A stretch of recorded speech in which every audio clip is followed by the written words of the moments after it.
ಅದು ಹೇಳಿ ಕೇಳಿ ಮೊದಲೇ ಕೋಮು ಸಂಘರ್ಷದ ಸೂಕ್ಷ್ಮ ಪ್ರದೇಶ. ಇದೇ ಊರಲ್ಲಿ ಕೆಲವರು ಬಾಲಕರು ಮಾಡಬಾರದ ಕೆಲಸವನ್ನ ಮಾಡಿದ್ದಾರೆ. ಗಾಂಜಾ ನಶೆಯಲ್ಲಿ ಬಂದು ಹಿಂದೂಗಳ ಮನೆ ಮೇಲೆ ಕಲ್ಲು ತೂರಿದ್ದಾರೆ. 7 ಜನ ಬೈಕಲ್ಲಿ ಬಂದು ಕಲ್ಲು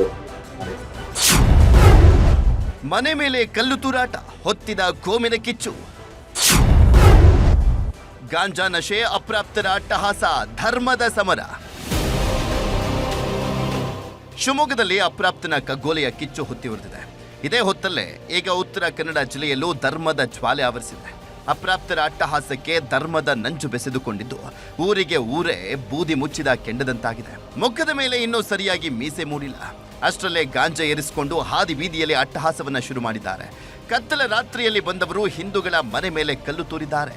ಇದೇ ಈಗ ತಣ್ಣಗಿದ್ದಂತ ಉತ್ತರ ಕನ್ನಡ ಜಿಲ್ಲೆಯನ್ನ ಉದ್ವಿಗ್ನ ಪರಿಸ್ಥಿತಿಗೆ ತಂದು ನಿಲ್ಲಿಸಿದೆ. ಕರಾವಳಿ ಅಂದ್ರೇನೆ ಕೋಮು ಸೂಕ್ಷ್ಮ ಪ್ರದೇಶ. ಮಲೆನಾಡು ಶಿವಮೊಗ್ಗದಿಂದ ಹಿಡಿದು ಉತ್ತರ ಕನ್ನಡ ಹಾಗೂ ಮಂಗಳೂರಿನವರೆಗೂ ತುಂಬಾನೇ ಎಚ್ಚರಿಕೆಯಿಂದ ಇರಬೇಕು. ಸಣ್ಣದೊಂದು ಕಿಡಿ ಹೊತ್ತಿದ್ರೂ ನಡೆಯಬಾರದ ಘಟನೆಗಳೇ ನಡೆದು ಹೋಗ್ತವೆ. ಅಂಥದ್ರಲ್ಲಿ 7 ಮಂದಿ ಅಪ್ರಾಪ್ತರು ಮಾಡಿದ ಎಡವಟ್ಟು ಶಾಂತವಾಗಿದ್ದ ಮುರುಡೇಶ್ವರವನ್ನ ಬೂದಿ ಮುಚ್ಚಿದ ಕೆಂಡದಂತೆ ಮಾಡಿದೆ. ನಿನ್ನೆ ರಾತ್ರಿವರೆಗೂ ಭಟ್ಕಳ ತಾಲೂಕಿನ ಬೈಲೂರು ಶಾಂತವಾಗಿತ್ತು. ನಿದ್ದೆಗೆ ಜಾರುವ ಹೊತ್ತಲ್ಲಿ ಬೈಕ್ನಲ್ಲಿ ಬಂದಂತ ಅನ್ಯ ಕೋಮಿನ ಯುವಕರು ಕಿರಿಕ್ ಶುರು ಮಾಡಿದ್ದಾರೆ. ಏಕಾಏಕಿ ಹಿಂದೂಗಳ ಮನೆಗಳ ಮೇಲೆ ಮನಸ್ಸೋ ಇಚ್ಛೆ ಕಲ್ಲು ತೂರಾಟವನ್ನ ಮಾಡಿದ್ದಾರೆ. ಮೊದಲೇ ಗಾಂಜಾ ನಶೆಯಲ್ಲಿದ್ದರಿಂದ ಏನ್ ಮಾಡ್ತಾ ಇದ್ದೇವೆ ಅನ್ನೋದರ ಪರಿವೇ ಇರಲಿಲ್ಲ. ಒಮ್ಮೆಲೆ ಕಲ್ಲುಗಳು ಬಂದು ಬೀಳೋದಕ್ಕೆ ಶುರುವಾಗ್ತಾ ಇದ್ದಂತೆ ಕುಟುಂಬಸ್ಥರು ಬೆಚ್ಚಿ ಬಿದ್ದಿದ್ದಾರೆ. ಕೂಡಲೇ ಸ್ಥಳೀಯರ ಜೊತೆ ಪೊಲೀಸರಿಗೆ ಮಾಹಿತಿಯನ್ನು ಕೊಟ್ಟಿದ್ದಾರೆ. ಊರಿನವರು ಸುತ್ತುವರಿತಾ ಇದ್ದಂತೆ 2 ಕಿಡಿಗೇಡಿಗಳು ಅಲ್ಲೇ ಲಾಕ್ ಆಗಿದ್ದಾರೆ. ದುಷ್ಕರ್ಮಿಗಳನ್ನ ಹಿಡಿದು ಪೊಲೀಸರಿಗೆ ಒಪ್ಪಿಸಿದ್ದಾರೆ. ಅನ್ಯ ಕೋಮಿನ ಒಂದಿಷ್ಟು ಯುವಕರು ದ್ವಿಚಕ್ರ ವಾಹನದಲ್ಲಿ ತೆರಳಿ ಅಲ್ಲಿರುವಂತಹ ಕೆಲವು ಮನೆಗಳಿಗೆ ಕಲ್ಲೆಸೆದು ಬಂದಿರುವಂತಹ ಘಟನೆ ನಡೆದಿದೆ. ಇಬ್ಬರನ್ನ ವಶಕ್ಕೆ ಪಡೆದ ಮುರುಡೇಶ್ವರ ಪೊಲೀಸರು ತನಿಖೆಯನ್ನ ಚುರುಕುಗೊಳಿಸಿದ್ದಾರೆ. ಹೀಗಾಗಿ ಇಬ್ಬರ ಜೊತೆಗೆ ಇನ್ನೂ 5 ಲಾಕ್ ಆಗಿದ್ದಾರೆ. ಎಲ್ಲರೂ ಅನ್ಯ ಕೋಮಿನವರಾಗಿದ್ದು ಅಪ್ರಾಪ್ತರು ಅನ್ನೋದು ಗೊತ್ತಾಗಿದೆ.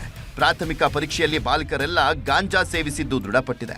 7 ಜನ ಹುಡುಗರು 3 ಬೈಕಲ್ಲಿ ಬಂದು ಕಲ್ಲು ಮಾಡಿರ್ತಾರೆ. ಒಂದು ಪ್ರಕರಣ ನೀಡಿರ್ತಾರೆ FIR ಅಲ್ಲಿ. ಭಟ್ಕಳ ಅಂದ್ರೇನೆ ಸೂಕ್ಷ್ಮ ಪ್ರದೇಶ. ಈ ಜಾಗದಲ್ಲಿ ಕೆಲ ವರ್ಷದಿಂದ ಯಾವುದೇ ಅಹಿತಕರ ಘಟನೆಗಳು ನಡೆದಿಲ್ಲ. ಆದ್ರೀಗ ಇಂಥ ಜಾಗದಲ್ಲೇ ಕೆಲವರು ಮಾಡಿರುವಂತ ಕಿಡಿಗೇಡಿ ಕೃತ್ಯ ಎಲ್ಲರ ನಿದ್ದೆಗೆಡಿಸುವಂತೆ ಮಾಡಿದೆ.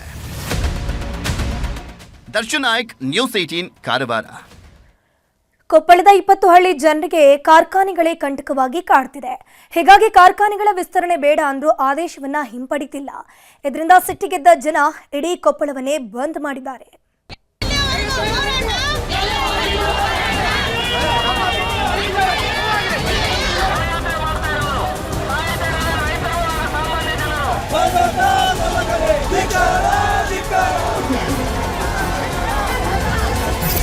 ಕೊಪ್ಪಳ ತಾಲೂಕಿನ ಜನ ಇವತ್ತು ಅಕ್ಷರಶಃ ಸಿಡಿದೆದ್ದಿದ್ರು. ಯಾಕಂದ್ರೆ ಅಭಿವೃದ್ಧಿ ಹೆಸರಲ್ಲಿ ತಲೆ ಎತ್ತಿರೋ ಕಾರ್ಖಾನೆಗಳೇ ಇವರ ಪಾಲಿಗೆ ಕಂಟಕವಾಗಿ ಕಾಡೋದಕ್ಕೆ ಶುರುವಾಗಿವೆ. ಸ್ವಚ್ಛಂದದ ಗಾಳಿ ಸಿಗ್ತಿಲ್ಲ, ಶುದ್ಧ ಕುಡಿಯೋ ನೀರಿಲ್ಲ, ಯಾರಿಗೆ ಯಾವ ಕಾಯಿಲೆ ಬರುತ್ತೋ ಗೊತ್ತಾಗ್ತಿಲ್ಲ. ಹೀಗಾಗಿ ಜೀವ ಕೈಯಲ್ಲಿ ಹಿಡ್ಕೊಂಡಿರೋ 20 ಹಳ್ಳಿಯ ಜನ ಇವತ್ತು ಕಾದ ಕುಲುಮೆಯಂತಾಗಿದ್ರು. ಕಳೆದೊಂದು ವರ್ಷದಿಂದ ಅದೆಷ್ಟೋ ಮನವಿ ಮಾಡಿದ್ರೂ ಕಣ್ಣೆತ್ತಿ ನೋಡದ ಸರ್ಕಾರದ ವಿರುದ್ಧ ಬೀದಿಗಿಳಿದಿದ್ದಾರೆ. ಜನರೊಚ್ಚಿಗೆದ್ರೆ ಏನಾಗುತ್ತೆ ಅನ್ನೋದನ್ನ ತೋರಿಸಿಕೊಟ್ಟಿದ್ದಾರೆ.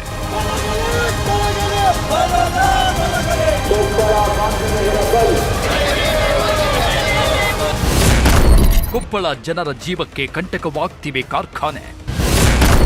ವಿಷಾನಿಲದ ಆಪತ್ತು, ಬಲ್ಡೋಟ ವಿಸ್ತರಣೆಗೆ ಸಿಟ್ಟು. ಕಾರ್ಖಾನೆಗಳು ತಲೆ ಎತ್ತಿದ್ರೆ ಅಭಿವೃದ್ಧಿಯಾಗುತ್ತೆ ಅನ್ನೋದು ಎಷ್ಟು ಸತ್ಯವೋ ಅಷ್ಟೇ ಕಠೋರ. ಕಾರ್ಖಾನೆಗಳ ನಿರ್ವಹಣೆಯಲ್ಲಿ ಸ್ವಲ್ಪ ಹೆಚ್ಚು ಕಮ್ಮಿಯಾದ್ರೂ ಎದುರಾಗೋದು ಆಪತ್ತೆ. ಈಗ ಕೊಪ್ಪಳದಲ್ಲಿ ಆಗ್ತಿರೋದು ಇದೆ. ಕೊಪ್ಪಳ ತಾಲೂಕಿನಲ್ಲಿ ಬರೋಬ್ಬರಿ 23 ಕಾರ್ಖಾನೆಗಳಿವೆ. ಅವೇ ಈಗ ಕಂಟಕವಾಗಿ ಕಾಡೋದಕ್ಕೆ ಶುರುವಾಗಿವೆ.